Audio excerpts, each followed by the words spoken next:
This is GBPI TV11 Zamboanga, an affiliate station of TV5 Manila. El encabezamiento del Mga Noticias. Barangay Kagawad de Mercedes suspendido na trabajo por 6 meses.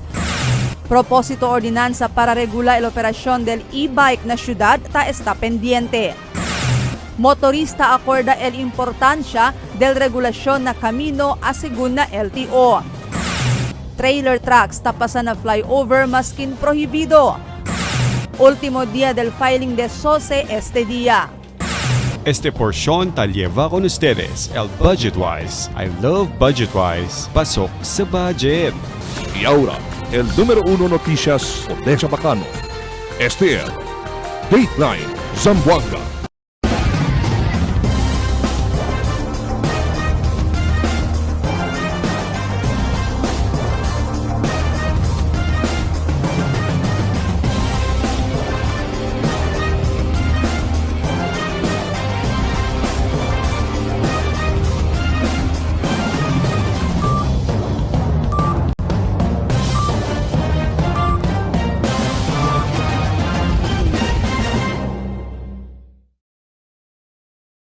Buenas, querido vivientes de la ciudad. Yo si Albert Luna y este el Dateline Zamboanga.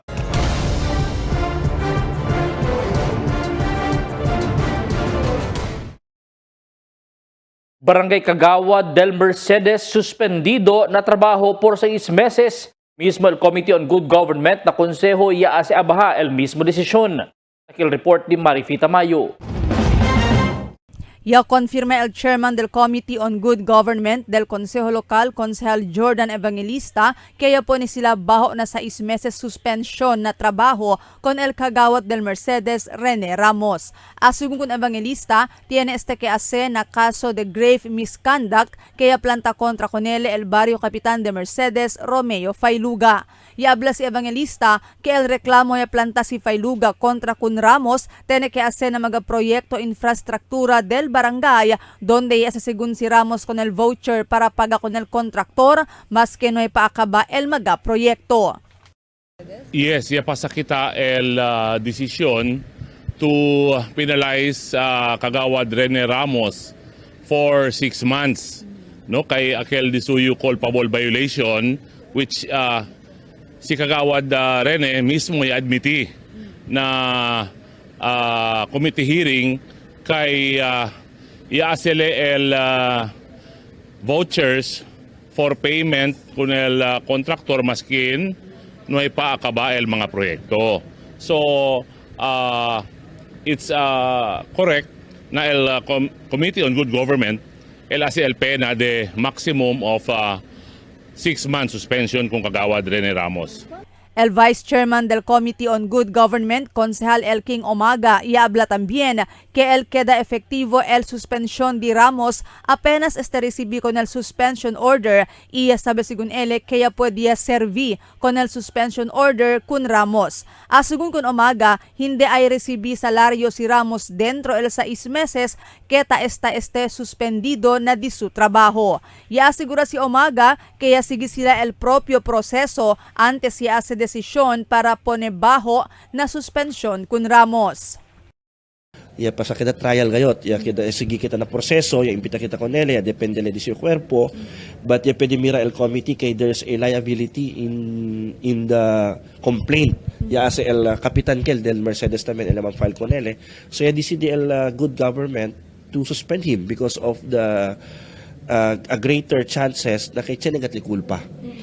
Mientras tanto, durante el entrevista de Amun con el barrio Capitán de Mercedes, si Romeo Failuga, del junio 18 año 2024, acerca con este asunto y hable él que cuando ya sienta él como el capitán del barrio de Mercedes del octubre 30 año 2023, y descubrí él con este megaproyecto que fully paid ya, más que no hay pa acaba implementar, y el otro no hay gayot puede implementar. Según con Failuga, y sucede durante pa el una administración del Barangay Conele y aquel tiempo si Kagawad Rene Ramos amo el chairman del Committee on Infrastructure y Appropriations del Barangay. Y habla si Failuga, envuelto aquí el 5 mga proyekto na diferentes lugar na Mercedes keta incluhi mga sementara del camino y mga desagüe. Fondo según del Barangay Elia Usana proyecto. El uno proyecto ta costa 1.4 millones de peso. Tiene también ta costa más de 949,000 de peso. Tiene un proyecto cantidad de 900,000 y 43. Y el otro también tallina 1.5 millones de peso el cantidad. Después, según kolekta mag-evidensya y koordina na mag-concerne ahensya, y DCDL para planta el propio reklamo na Committee on Good Government del Consejo Lokal. Cuando ya gana yung October 30, ya descubri kami dyan 5 project, fully paid, pero no man implement. Naya anda kami si Buska, pati si Konsehal Noel Arquisa, di mio kagawat, first kagawatara. Ya mira kami si mga billboard. Dyan billboard. Abla kami dyan mga project. Na, ya anda kami konsulta na kwan, na anda kami konsulta na legal, na engineer's office, na accounting, na COA. Ya pregunta kami, ya habla kami ki Chene project, fully paid. Ngay man implement, pero fully paid, cosa se ser. Ya habla ka namon, el 4 opisina, ghost project. Mientras tanto, abierto el TV11 para uyi el lao di Kagawad Ramos acerca con este asunto. Marifita Mayo, Dateline Zamboanga. Y habla el chairman del Committee on Ordinances and Resolution del Consejo Local, Konsehal Elking Umaga, que esta pa pendiente na Consejo el propósito ordinanza para regular con la operasyon del e-bike na syudad. Asigun con él, uno del mga provisyon del propósito ordinanza amo el permiti lang kung ang mga e-bike ko rin ng mga barangay road iprohibi kanila na national roads. Y habla si Umaga aunque no hay palay nacional acerca la operasyon del e-bike, pero pwede ase con el ordinanza el syudad. Pero taduda si Umaga si pwede pa el presente consejo ase pasa con este propósito ordinanza siendo hasta Hunyo 30 lang sila el entraya el nuevo consejo local. Taruga si Umaga que el refile otra vez con este el nuevo consejo en tal caso man hindi con este pwede ase pasa el presente consejo local. Talilin na public hearing. Dahil kita pwede continua kay por causa no itamen national law para man-guide ko ng local government, para sige ko ng guidelines. Pero habla tamen el LTO, amo man sila, mandato man sa del LTO, akil mga bihikulo na kamino, tabla sila, sufficiente daw el ordinansa para man-regulate ko ng mga este klase de mga bihikulo alin na kamino. But so far, it's still an argument that needs an answer. Nesesita sigun ang mga motorista dale importansya kung ang mga leyes y regulasyon del LTO na mga kalsada para evita problema. Por causa mucho mga aksidente al taukuri na mga kamino igualmente el mas esyente o se sucede aksidente alina San Ramon. Debe na sigun taman drag race na mga highway i-akorda kung el acronym del blow bagets. Quiere decir, tekya el mga baterya, lights, oil, water, brake, air, gas, engine, tire, itamyan self. Antes ko rin na kamino. Nesesita tamen asigun no mas kambya-kambya mga plaka, numero o mga man-tampered kay violation este tipo de kuhi. 5,000 pesos el de este pena. Nesesita asigun kompleto lisensya y mga registrasyon del vehikulo y asigura el mga vehikulo roadworthy antes ko rin na kamino. El program gani del road safety is awareness. We are informing all the motorists na sige kita ese mga el laws and regulation de LTO, especially ese usada de helmet, ese el motorist debe kala blow baggage gani debe sige kala acronym sabi usted scale, and then ustedes debe sabi kay while tan drive ustedes debe tiene ka mo lisensya, tiene ka mo registration, and see to it that your vehicle is roadworthy para kunin na kamino. We also able to give the sa mga leaflets para informing the public with regards to the road safety. Yan o netizen, iya po de kaptura, iya man post sa social media o Facebook que tiene el miedo pasar na flyover cuando adelante di suyo el bien grande trailer truck arriba del flyover tapasa mas quinta prohibido na este. Asigur ko un netizen, iya man alanganin el pasar na flyover siendo tiene posibilidad que el man overcapacity el flyover con el truck siendo prohibido este pasa ikaw sa pa-aksidente. Pero ya pa nilang kasigun pasa el truck sin kuhi el mismo otoridad. Este sa sucede mediante emplastado mga regulasyon na uso del mencionado flyover. Último día del filing del SOSE. Este día que todo aquellos mga kandidato ganado o perdido debe cumplir la oficina del COMELEC. Aquí el report ni Marifita Mayo. Este día, el último día del filing del Statement of Contributions and Expenditures o SOSE del mga kandidato Kenya Corre del Mayo 12 eleksyon. Asungo con el Election Officer del Distrito 2, Attorney John Christian Babiera, no hay más extensión del filing del SOSE. Después, según el Junio 11, hindi mas sila ay resibi mga SOSE. Todo el mga SOSE que resibi sila ay man-forward sila para na Political and Finance Affair del COMELEC Main Office. Hindi pa din sila man submit by June 11 ay hindi kami accepta ma'am dila SOSE no. Kaya ministerial damon function hasta receiving lang sa June 11 kaya after June 11 ay imbeste kami na Political and Finance Affairs Department damon na COMELEC kay sila in charge of the mga SOSE nationwide.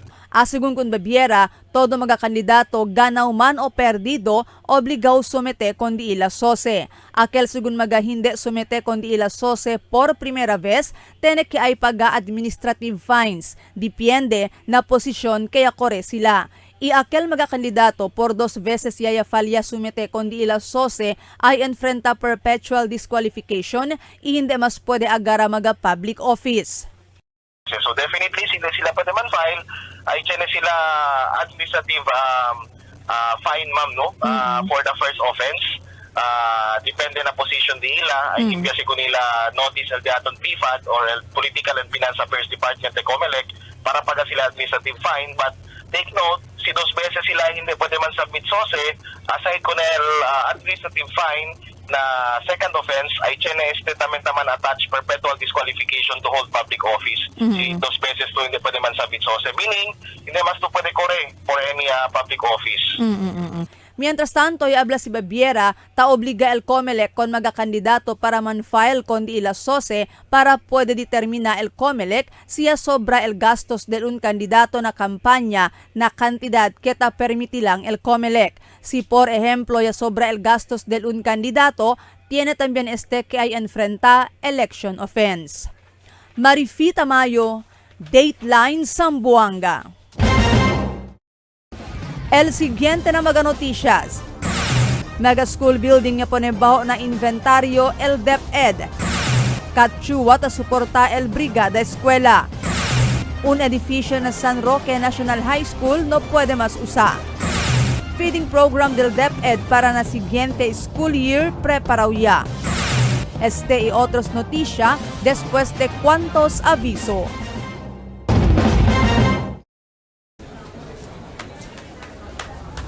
Rich, smooth, creamy. Salon. My new choice. Donkin Ice Prevei. For 20 years, we brought you the best deals and delightful service across Zamboanga Peninsula. Now, we're bringing the one-stop shop experience to Paso Bulong. Get ready, Kasuki, because Budget-Wise Paso Bulong is now open. Budget-Wise, pasok sa budget. For 20 years, we brought you the best deals and delightful service across Zamboanga Peninsula. Now, we're bringing the one-stop shop experience to Paso Bulong. Get ready, Kasuki, because Budget-Wise Paso Bulong is now open. Budget-Wise, pasok sa budget.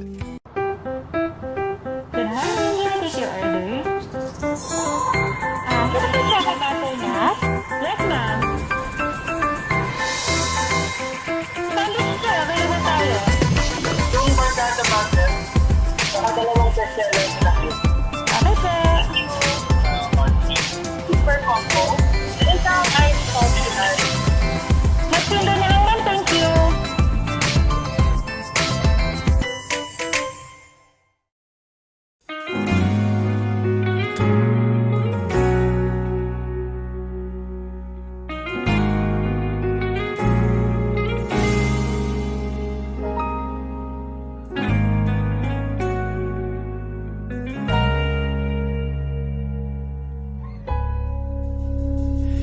Di man araw-araw na nakangiti,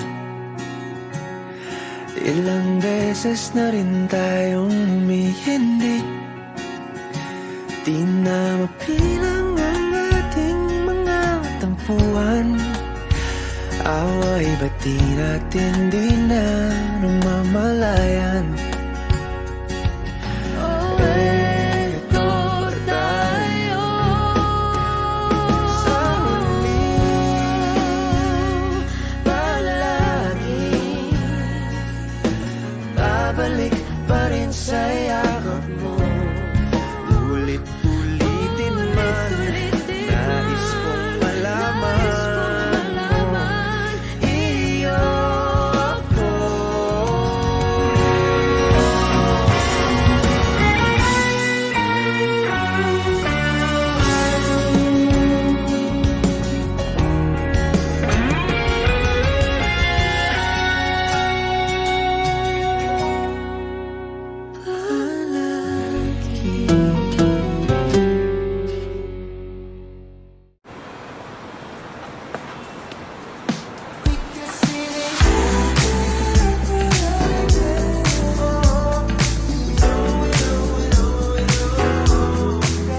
Anytime is Dunkin' time.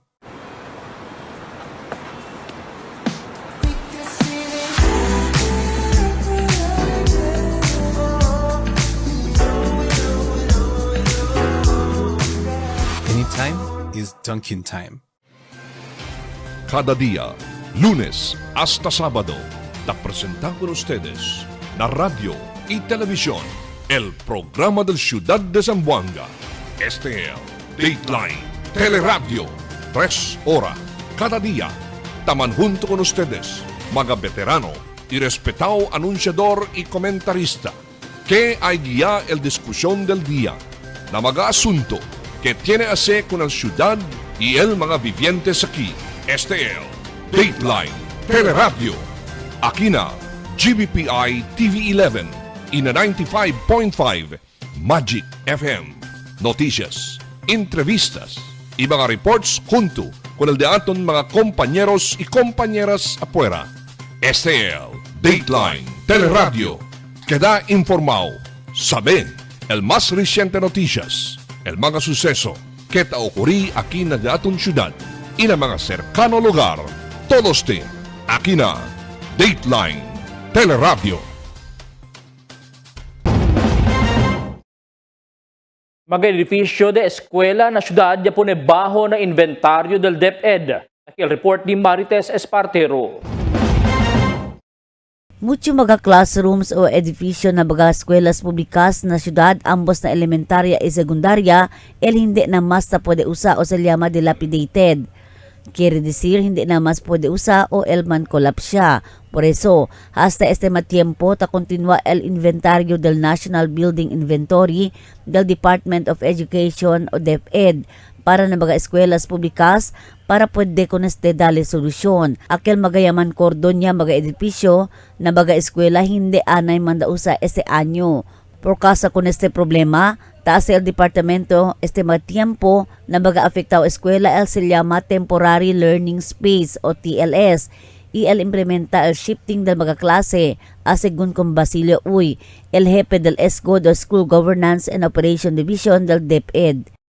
Ongoing el inventory del National Building Inventory, no, ta sucede, no, after that pwede kita sabi el latest update del mga buildings akal hindi sa pwede usa, no, akal tanda kita dilapidated yan, no, hindi advisable usa, baka buyag-buyag usa ay man collapse, no, ay kausa pa problema ng mga bata. So for those akal tamira initial assessment, so yan cordon na kita konese, hindi ay usable for this school year. So amo kita tabla sa kita initial, no, preparation del TLS, Temporary Learning Space.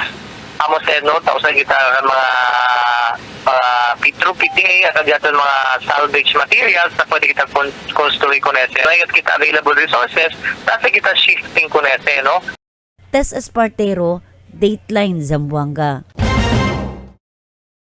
Yaduna el Congresswoman-elect del Distrito 1 Kachua Pintura na diferentes mag-eskwela ng Distrito 1 durante el Brigada Eskwela. El mag-eskwela elementaria que iya benepisya amo el mag-eskwela de elementaria del anuling na pamukutan, kadalagan na ayala rekodo itulungatong. El mag-oficiales de este mag-eskwela espesag dagtud kunchua. Sigun kanila, grande ayuda este magapintura para na verification klase sila na di ila kalikwanan na eskwela en preparasyon para na abrida de klase na siguiente semana.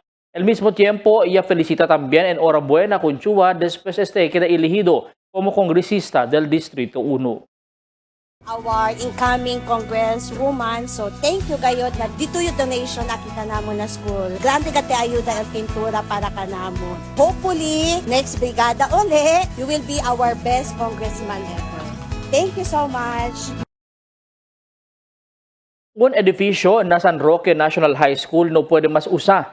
Si Cosa el Rason sa bigitan na report di Marites Espartero.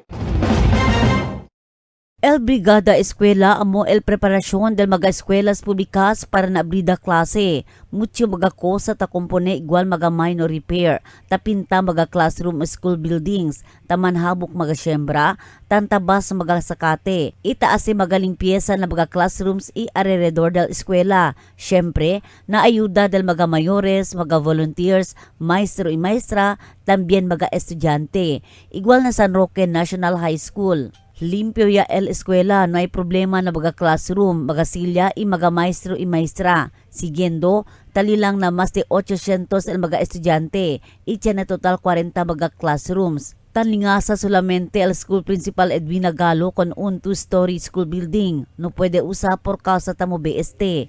Sayang asegun el estruktura, ni no pwede okupa arriba kay tamo BST. El mga handrail tamo be tambien, el mga semento yaman krakya. Hindi asegun bueno el fundasyon del edificio, kay si mira-mira lang, dol encima lang na tierra el edificio ya konstruhi. Nuhay tambien problema na supply del agua na eskwela este matiempo. Kay kada semana taman deliver kanila agua el barangay, donde tiene también sila 7 tanque para onderikuhi agua. Entra pa lang ongoing pa el enrollment, okay man, no hay man problema na classroom, no hay kita problema na facilities, el mga kwan. El kwan lang kami, ara, tan kwan nyo, kay ese uno building, kiri manda, ese anyo mandaman na occupy, pero, tiene problema, kay according to the teachers, tamo beste building, no? And then, tiene también mga un poco depekto. So, nisita, hindi tayo man take el risk man namang occupy ko na si building. El principal ya ablaha sa este matiempo ta kontinua siyempre sila el Brigada Eskwela donde ta kompone magasilya o bangko que pwede pa usa siguiendo no hay sila problema na magasilya. Aumento del principal, base na promesa del Rotary Club para el pone kanila deep well na eskwela pero malisod asegun kay ondo el lugar y Piedragal este. Por eso, ta depende ya lang sila kung al ayuda del barrio, liba kanila agua o na vez el semana. Fortunate lang kayo del San Roque National High School, barangay talaga del suporta, no? Every week, deliver ka namon agua. So, todo sa mga water container, alita ka talinat sila. Napresente ta ayuda na Brigada Eskwela, amo el mga miyembros del Porpis y mga estudyante. Tess Espartero, Dateline Zamboanga. Preparaw ya sigun el School-Based Feeding Program, un programa del Departamento de Educación para na abrir klase este año. El mga beneficiario aquí amo el mga bata o amo el mga bata se llama severely wasted donde taman base na national status donde tasigi con el mga donde tasigi con este parametro. Antes sa sigun el feeding tadale el mga hot meals pero este año mga biscuit, leche, y cerveza. Tadali también sila mga fortified rice. Nadali ko na itong pondo, no, kung mga different divisions. So, then after which, tan-procure kita ko nese para dali kita ko mga recipient, no. So, again, ang mga recipient sa mga school-based feeding dito, no, especially in elementary priority, amo ang mga severely wasted, no, based na dito nutritional status, nabili kita ko mga bata. Then, siya resulta, pagkata sila SW, no, severely wasted. So, sila ang mga tanda kita recipient.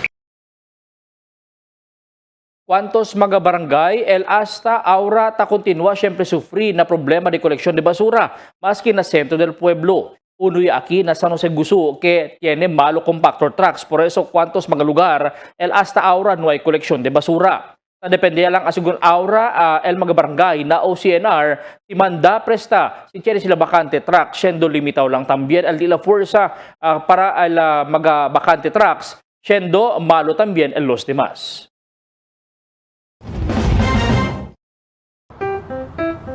Good morning, may I take your order? Pwede po siya kay Master Nap? Yes, ma'am. Sandwich sir, available tayo. Yung Barkada Butter, nakadalawang bestseller na cute. Okay, sir. Super combo. Isang ice coffee ice. Mas window na lang, ma'am. Thank you.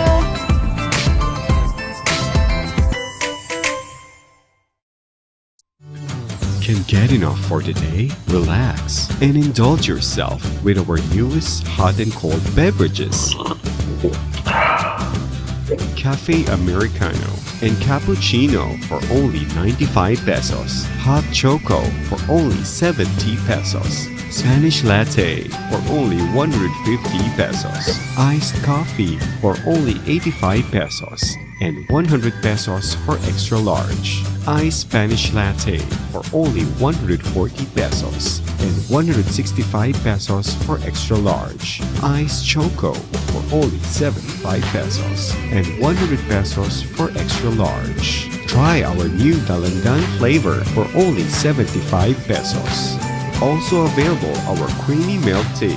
We got classic, taro, and Okinawa flavors for only 125 pesos. Try our tropical fruit tea for only 105 pesos. We got mango and strawberry flavor. Grab yours now, only in Dunkin', Pasalubong ng Bayan.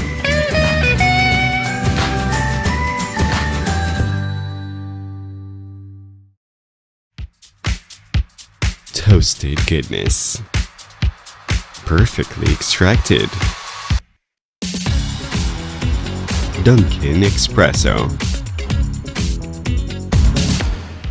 Also available, Dunkin' Iced Americano, Iced Macchiato, and Iced Mocha Latte. Only on Dunkin'. Mix and match with your Dunkin' favorites. With our newest donut bundles, you can choose from classic to premium donut bundles. Charm. For only 210 pesos, you get 3 premium donuts, 3 classic donuts. Delights. For only 379 pesos, you get 3 premium donuts and 9 classic donuts. Famous. For only 399 pesos, you get 6 premium donuts and 6 classic donuts. Classics. For only 360 pesos, you get 12 classic donuts. Awesome. For only 549 pesos, you get 8 premium donuts and 8 classic donuts. Supreme.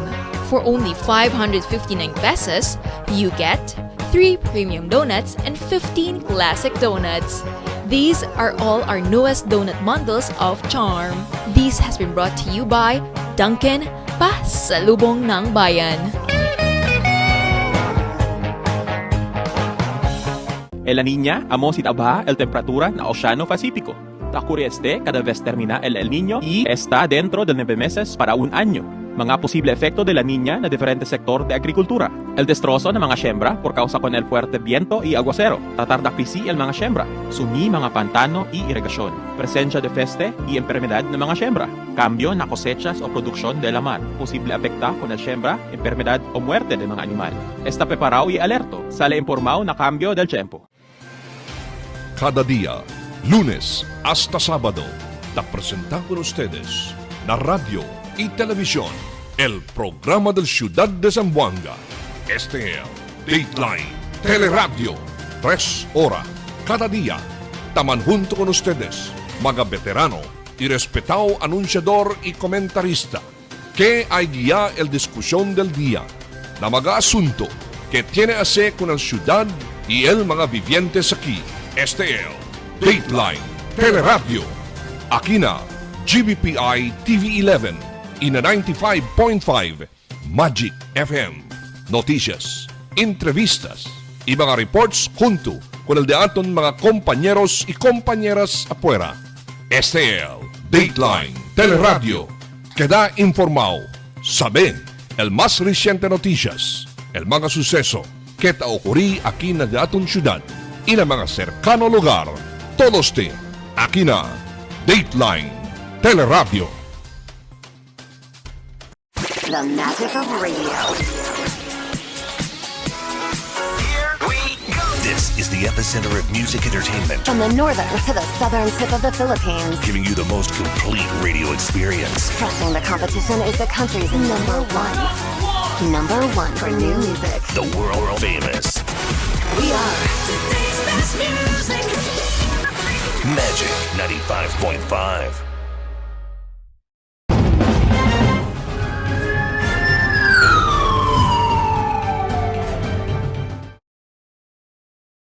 Muerto persona kaya inkontra na kawit konosido ya.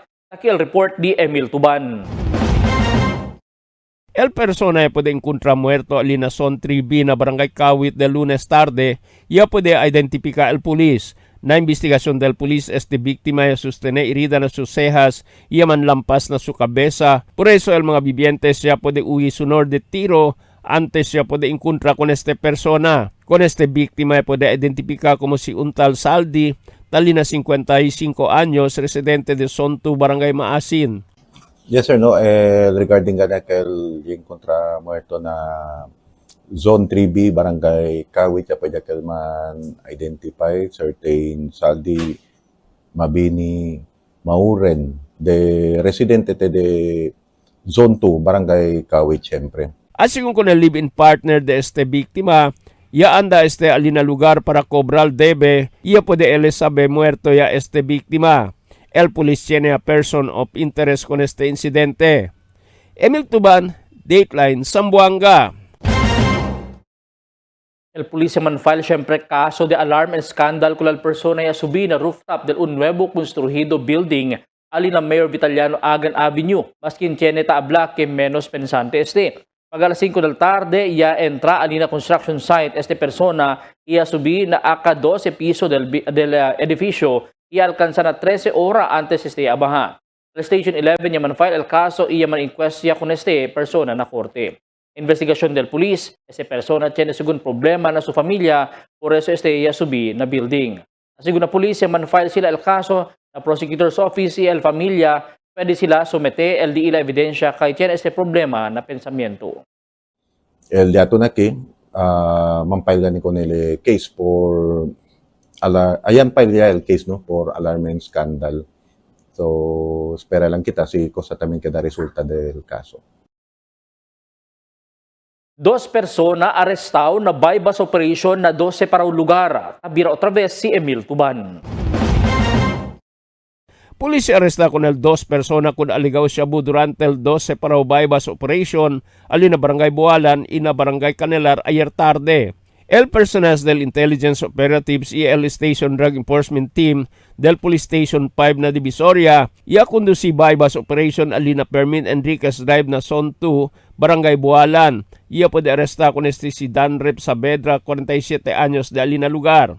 Con él ya puede kumpiskal 40 pakete de aligaw shabu, tiene pesadez de 6 gramo, y talil valor na 40,800 pesos y el mga drug paraphernalia. Con este persona libal operativa para alina Police Station 5 na Divisoria para man-file kaso de droga prohibido.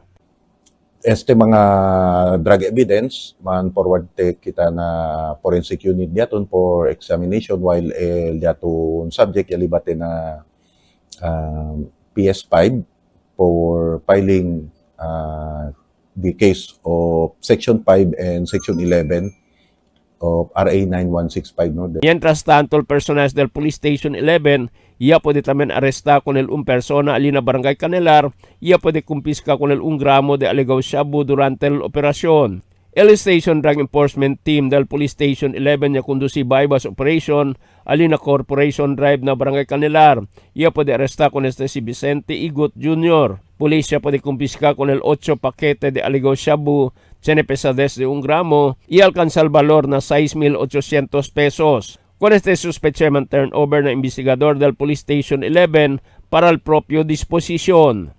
Emil Tuban, Dateline, Zamboanga. Barangay Tanod, ya pwede aresta ko del un persona Yaruba según motorsiklo alina Camino Nuevo del mediodía ayer. El reclamante si Wilbert Ignacio ya reklama na Barangay Hall de Camino Nuevo kaya por causa mga alas 8 del aga ya descubrir ele perdido ya su euro motorsiklo ya deha ele na parking o ya deha ele parking na di la casa cerca na barter trade. Ya pwede sila miran na CCTV del barangay iya pwede konoce ko sospechao como un tal Charlie Balanding de alin na lugar iya sa kakulal motorsiklo. El Tanod ya aresta ko sospechao iya man turnover na Station 11. El militar ya kundusi joint military exercise junto con el mag-Amerikano na tawi-tawi del pasaw semana. Aquí el report. Ya conduci el militar un joint military exercise alinalamar del probinsya de Tawi-Tawi del pasaw semana. Con esta actividad, ya lamang sila el exercise kamandag na Tawi-Tawi, donde ya participa el Fuerza Armada del Pilipinas o el Armed Forces of the Philippines y el United States Forces, como parte del bilateral training del ambos nasyon. Ya conduci con este alina pang 5 sugala na Tawi-Tawi y termina con la actividad alina 2nd Marine Brigade Headquarters. Este joint military exercise ya demonstra asiguro el kapabilidad del mga Pilipino soldado na di ila operasyon usando el dato mga ekwipo na land, air, and sea operations. Mientras sa también mira el mga Amerikano soldado del United States Marine Corps el di ila kapabilidad y aprende a uno y otro. Na menciono aktividad ya participa también el mga police y Philippine Coast Guard junto con el mga AFP forces. Asigun con el commander del Western Mindanao Command, Lieutenant General Antonio Navarrete, grande oportunidad para continua puede aprender el mga soldado bajo na su AUR y también puede también comparte saber di ila soldado na mga Amerikano. Ya termina el di ila joint military exercise del Huwebes pasaw semana. Esperanzao implementa power interruption schedule el New Samselco na cuantos barrio na syudad. Nakalarian feeder El Perde, kuryente alas 9 del aga hasta alas 12 mediodía. 6 oras na San Ramon, 3-phase recloser desde alas 9 del aga hasta alas 3 del tarde. Napaso ng ka-feeder alas 8 hasta alas 12, Nakuruan alas 8 hasta alas 4 del tarde, Namampang alas 9 hasta alas 2 del tarde, Inanunyes, Principia alas 6 del aga hasta alas 12. Mayoría del mga rason amo para conduci con el preventive maintenance sa di ilang mga linya como clearing operations y componida del mga poste.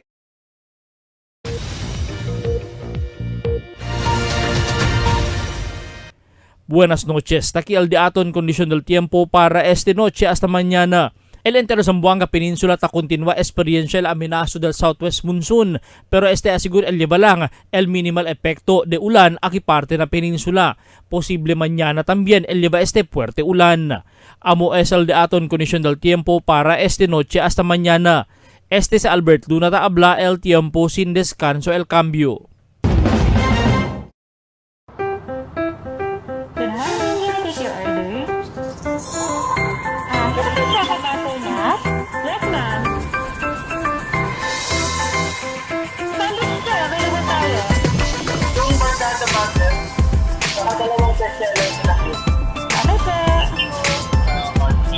Super combo.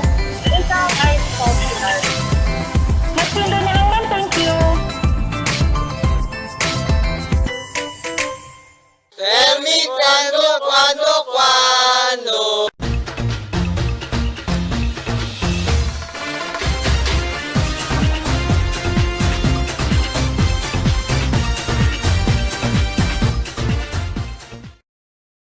Este día na di aton notisya taabla el Departamento de Educación. Ya po baho na inventaryo ya kung mga school buildings na syudad para sabi si pwede pabausa el mga estudyante para man klase o hindi mas. Kasi por causa tiene mga edifisyo manada ya mga rahadura. Tiene aguero ya el techo, por eso taman tulo si puerte ulan. Tiene también edifisyo kaya kay el kisame. Asa el window y door jam kaya también sa pa. Por causa tarda este o necesita man repair. Por causa na problema ta enfrentar cuantos eskwela donde tiene edificio no puede mas ocupa.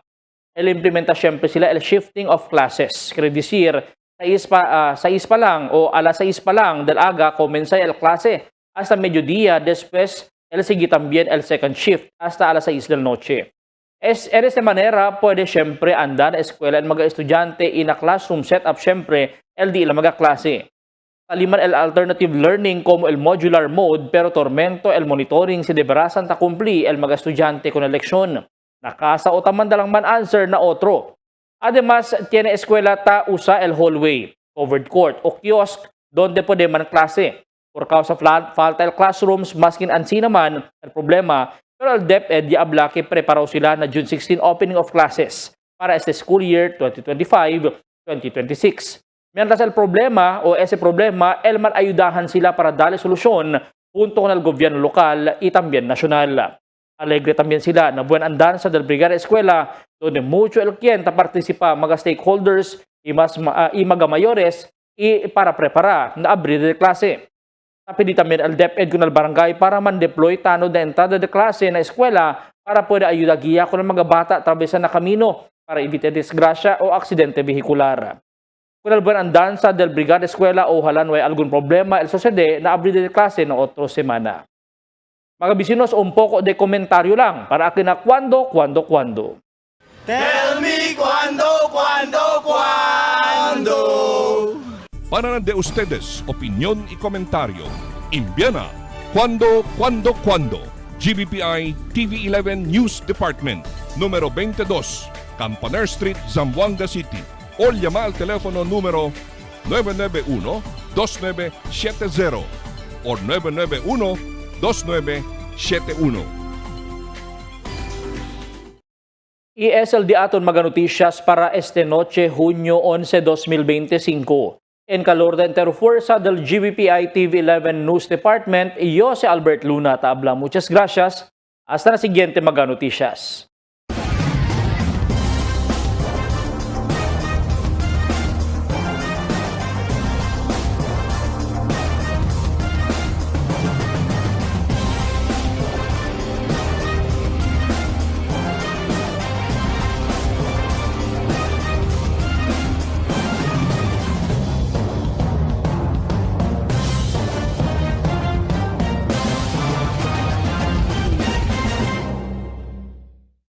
The magic of radio.